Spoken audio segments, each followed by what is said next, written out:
Hello teachers and students. Our today's project is based on solar power harvesting systems optimization and modeling for wireless sensor network nodes, which is also based on solar power project. Okay, this is presented by Omkar Satpute, Subham Poddar, Sagar Chandurkar. Our guide is Professor Smita Kadam Madam. So let's move on to other slide. Introduction. The wireless sensor network are basic building block of modern IoT infrastructure, which is used in smart building, smart cities, smart parking, and industrial plant. The major concept of wireless sensor network is that their battery energy is limited and can work for few days, depending upon the duty cycle of operation. This project proposes a solution to this problem of wireless sensor network. It proposes an efficient solar energy harvesting system by utilization of ambient solar photovoltaic energy. The focus of this project is to increase the overall efficiency of the system, which is further depend upon solar panel efficiency and maximum power point tracking efficiency. Next. The problem statement and objectives.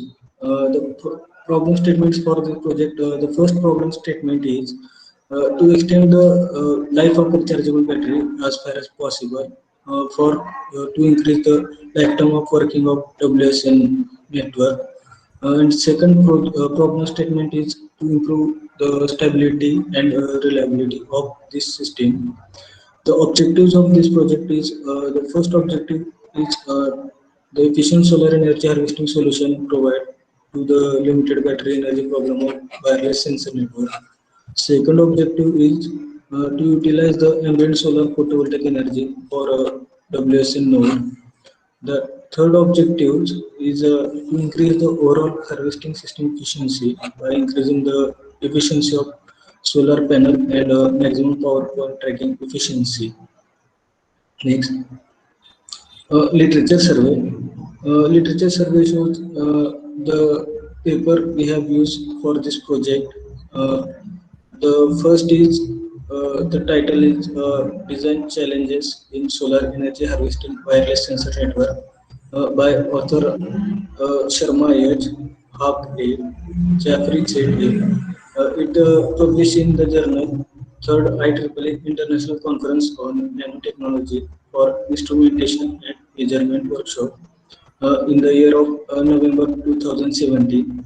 The method used in this paper is PWM and P&O MPPT algorithm technique. The observation for this paper is this result research focus on increasing the overall solar harvester system efficiency, which further depends upon solar panel efficiency, PWM efficiency, and MPPT efficiency. The next paper we have used is title is an assessment on performance of DC-DC converters for renewable energy applications.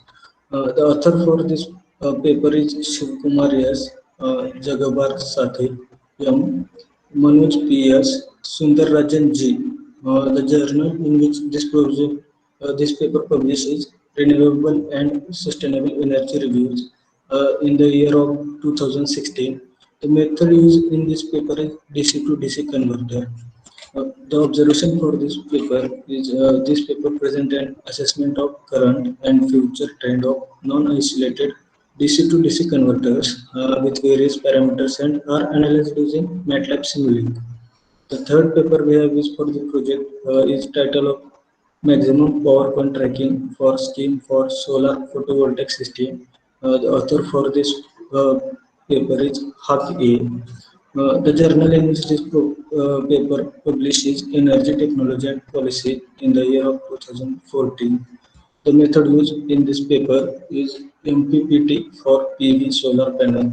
The observation for this paper is this article aims to address the issue of conventional P&O MPPT scheme under increasing solar irradiance condition and its behavior under changed load condition.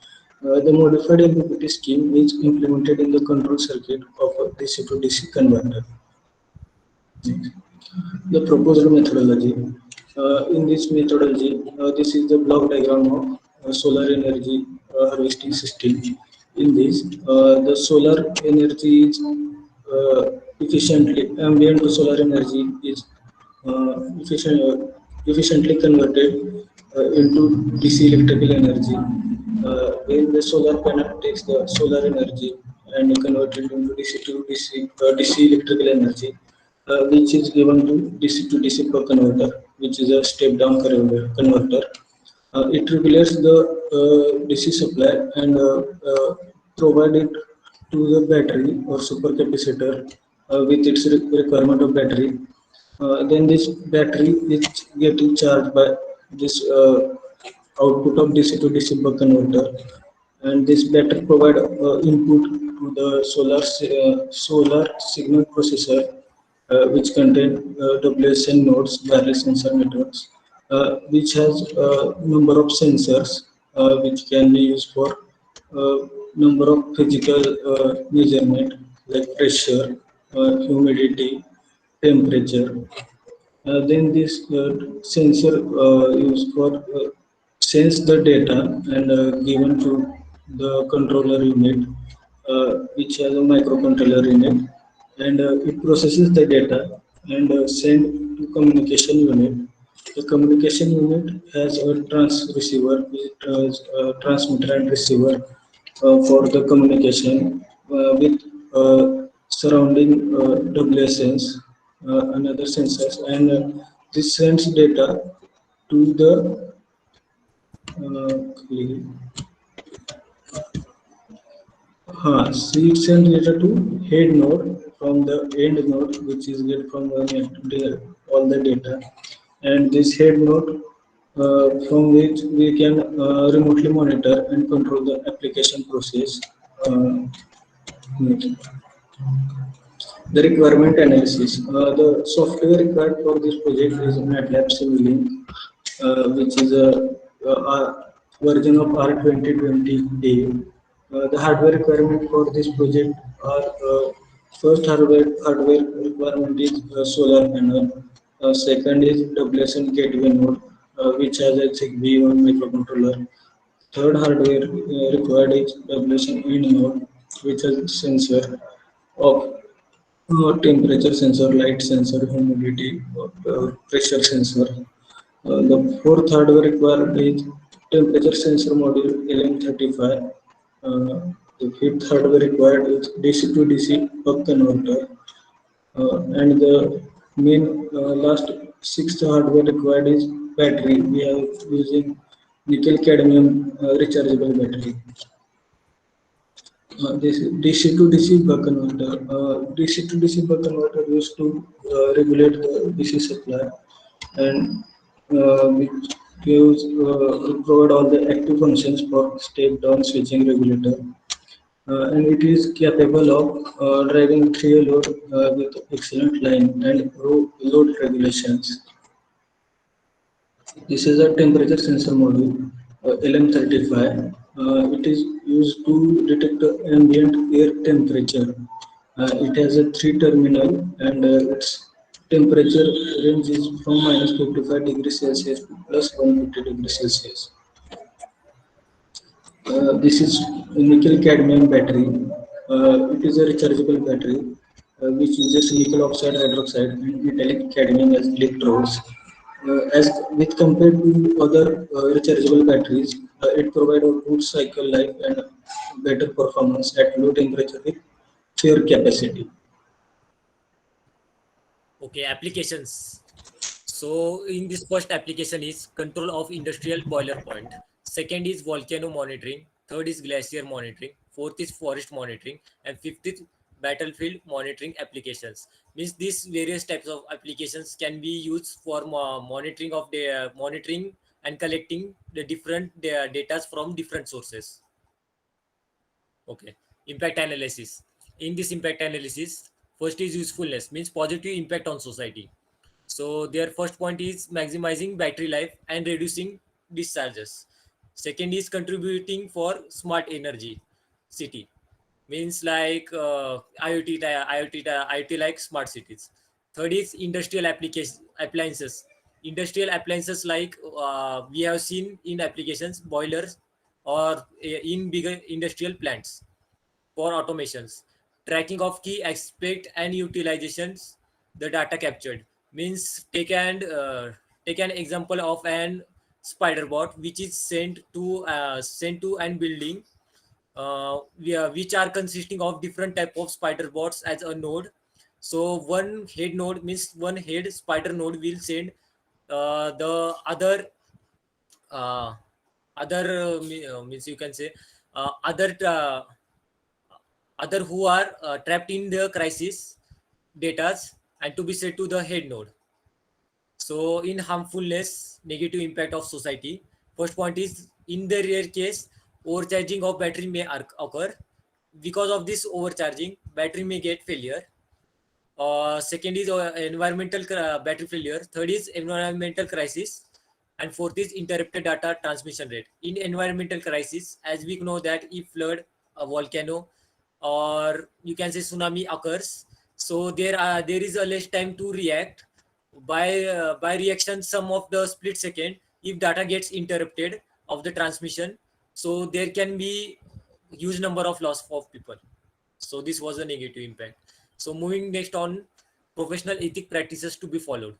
So first is IoT ethic general issues. In this, the point data security, safety, and privacy of people is needed. Second is Wi-Fi device and RF exposure. As you know, RF exposure may lead to may be fatal and also can lead to long-term health issues. Second point here is regulation for IoT that should be included.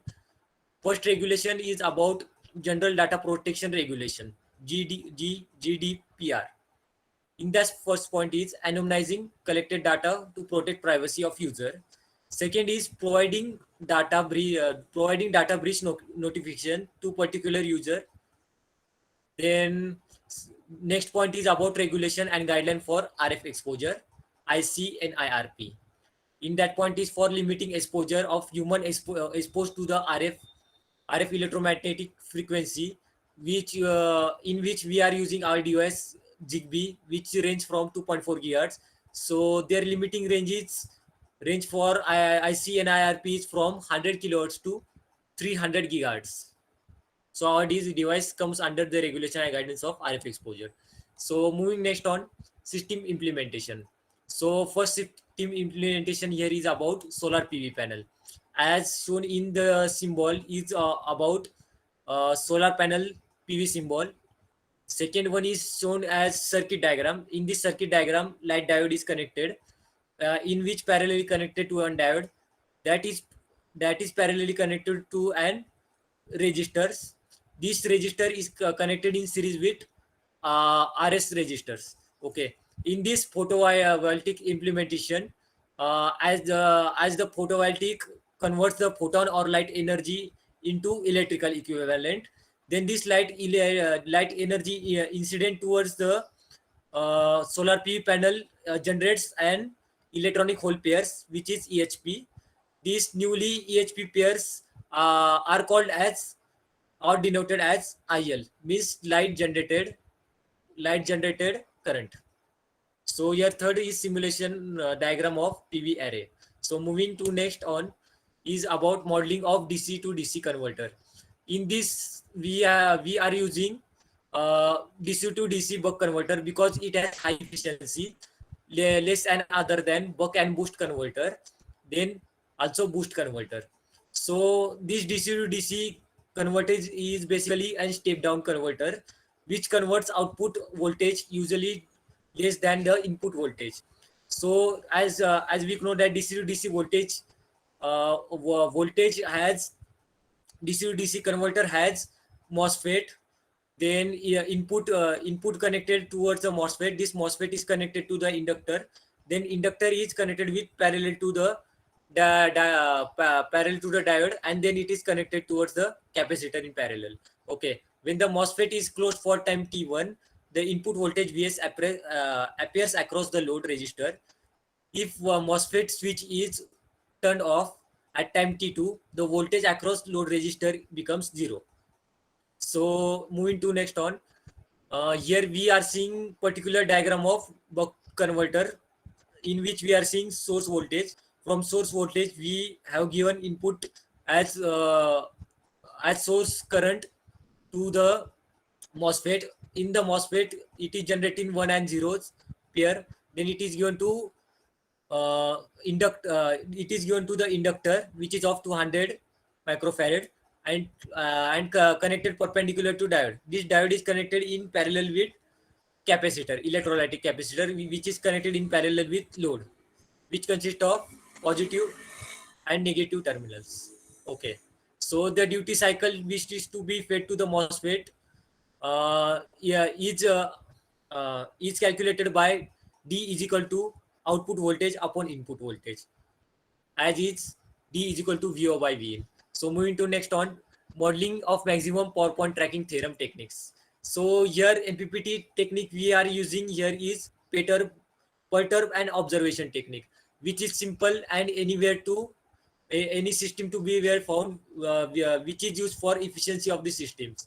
So these techniques are widely utilized to look like photovoltaic solar system to maximize the power extraction which is obtained from the sun under condition of solar irradiance varying. Okay, this algorithm continuously measure voltage and current from solar panel and calculates its duty cycle that is to be fed to the MOSFET as a switch. Okay, so moving to the next one. Thus, maximum power P can be still extracted from solar array uh, by using solar irradiance uh, changing. So the PNO algorithm works on principle of impedance matching between load, and therefore array of for optimum power transfer and impedance matching must be important. So in this impedance matching is achieved by DC to DC converter.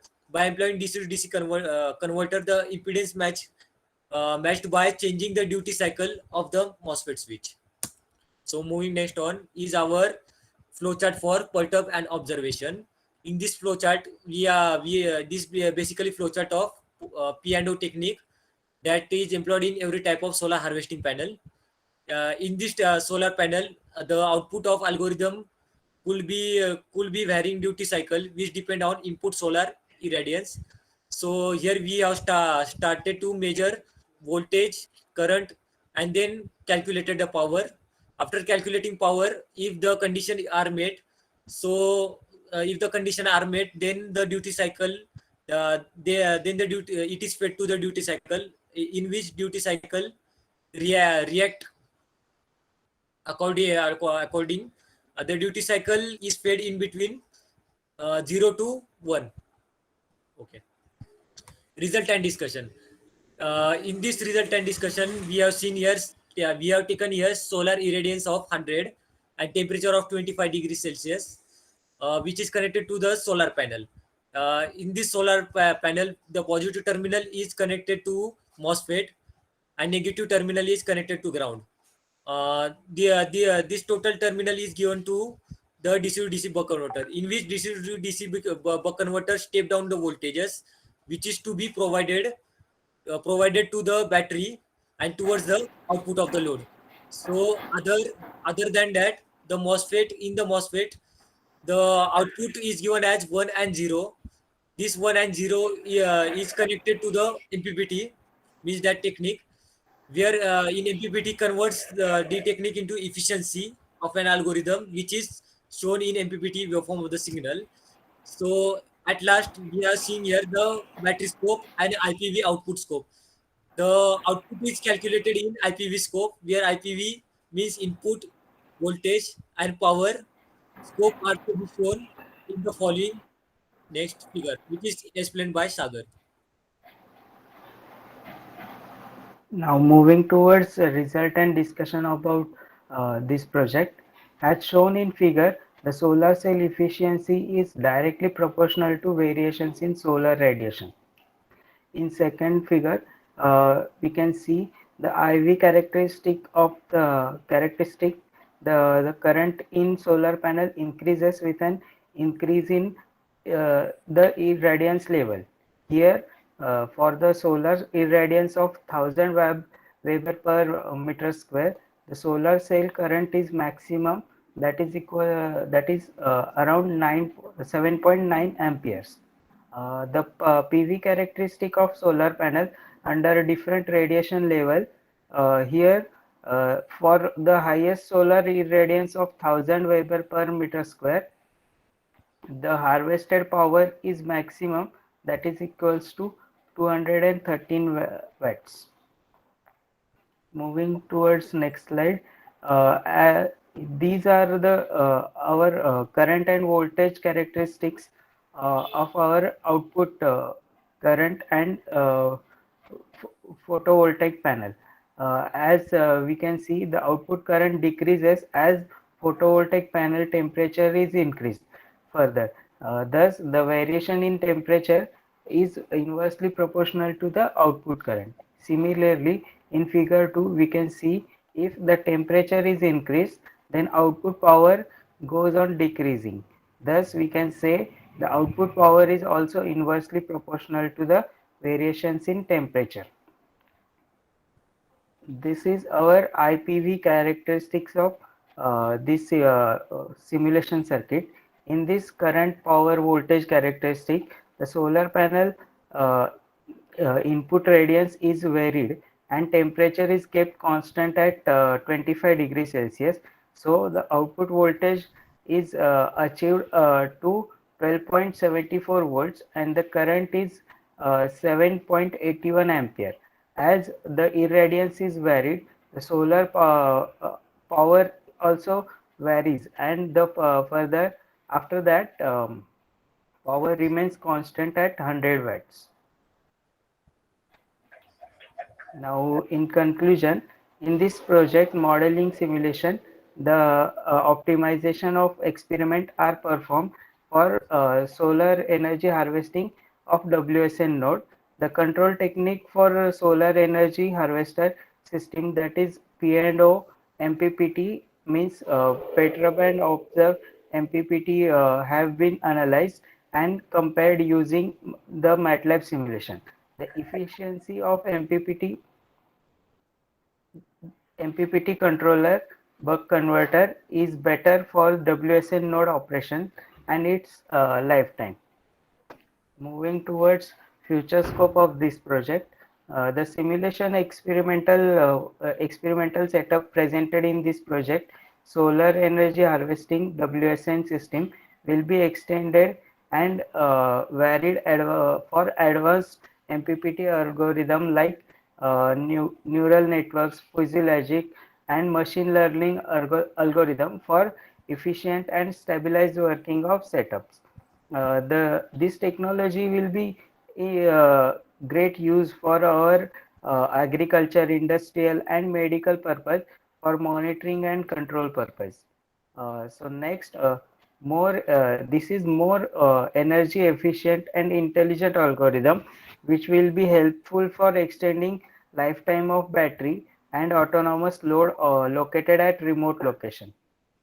And last one, application parameters can be tuned and enhanced for various locations in keeping with the climate to configure properly, likewise temperature and climate conditions in India. Next. These are the references we referred, references and their links we referred to achieve this project implementation. Thank you.